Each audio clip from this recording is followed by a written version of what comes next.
కథల్లో ఈరోజు ఒక కథ చెప్తున్నా. దాని పేరేంటి? కనువిప్పు. అంటే కనువిప్పు నిజాన్ని తెలుసుకోవడానికి కనువిప్పు అంటాం కూడా కదా. తను ఆత్మపరిశీలన చేసుకోవడం కూడా.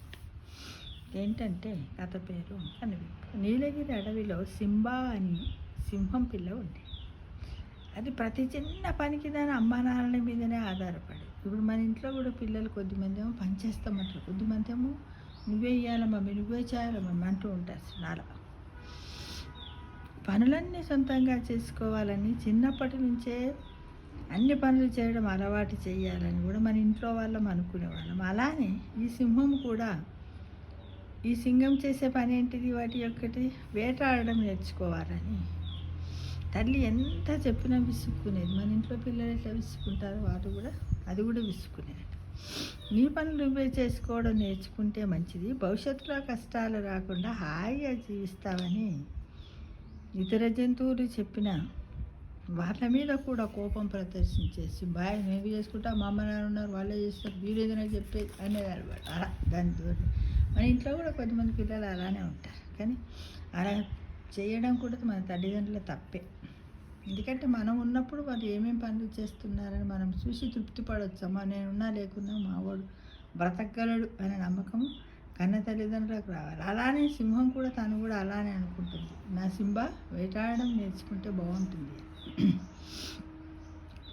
ఈ మిగతా జంతువులు ఏమన్నా అన్నా కానీ వాటిని కోప్పడేదట. అట్లానే మన ఇరుపరు వారు కూడా మన నువ్వు అనకు అది దాని పక్కింటి వారు బెదిరిస్తారు మన ఇంట్లో పిల్లలు. అలానే నేను మృగరాజు వారసుని, నా పనులు వేరే వాళ్ళు చేయాలి, నేను కోరినవందరూ తెచ్చివ్వాలి అని ఆజ్ఞలు జారీ చేశాయి. ఒకరోజు భారీ వర్షాలు కురిశాయి. అడవిలో ప్రవహించే నది ఉప్పొంగింది. భారీ వర్షం కురవడానికి ఒకరోజు ముందే సింబా తల్లిదండ్రులు వేటకి వెళ్ళాయి. జింకలను వేటాడుతూ నది దాటుతుండగా చాలా దూరం వెళ్ళాయి. వర్షాలు కురిసి నది ఉప్పొంగడంతో తిరిగి గుహకు చేరుకోలేకపోయాయి. అలా 3 రోజులు గడిచిపోయాయి, 4 రోజులు గడిచిపోయాయి, వారం రోజులు కూడా గడిచిపోయాయి. గుహలో ఉన్న సింబాకు ఆకలి వేసింది. అమ్మానాన్నలు లేకపోవడంతో ఏమి చేయాలో దానికి తోచలేదు. మొదటి రోజు తనంతట తాను ఒక కుందేలును పట్టుకోవాలని ప్రయత్నించి వేటలో అనుభవం లేకపోవడంతో సరైన పట్టు దొరకలేదు. వేటాడడం తెలియని సింబా దాని వెనక పరిగెత్తలేకపోయింది. చూడండి అలా. రెండో రోజు దానికి ఆకలి ఎక్కువైంది. అడవిలో దొరికే పండ్లను తినడానికి ప్రయత్నించింది. ఏవి తినాలో ఏవి విషపూరితమో తెలియదు.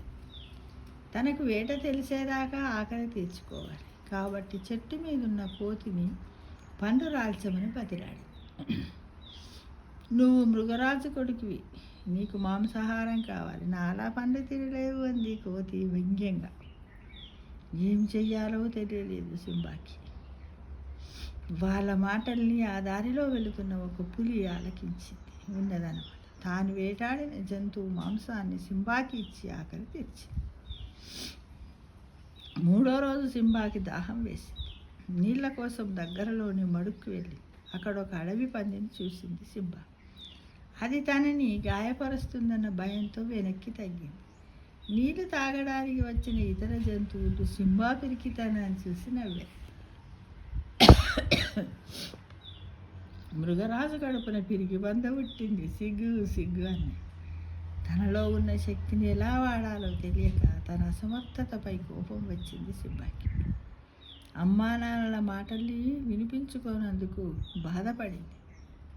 వరదలు తగ్గుముఖం పట్టాక తల్లిదండ్రులు తిరిగి రాగానే పరిగెత్తుతూ వాళ్ళ దగ్గరకు వెళ్ళింది సింబా. వాళ్ళని చూడగానే అమ్మా అమ్మా ఆకలి అని అడగలేదు. నాకు వేట నేర్పించండి, అడవి మార్గాలు చూపించండి అని అడిగింది. సింబాలో వచ్చిన మార్పుకి ఆశ్చర్యపోయాయి. కొన్ని నెలల పాటు సింబా కష్టపడింది.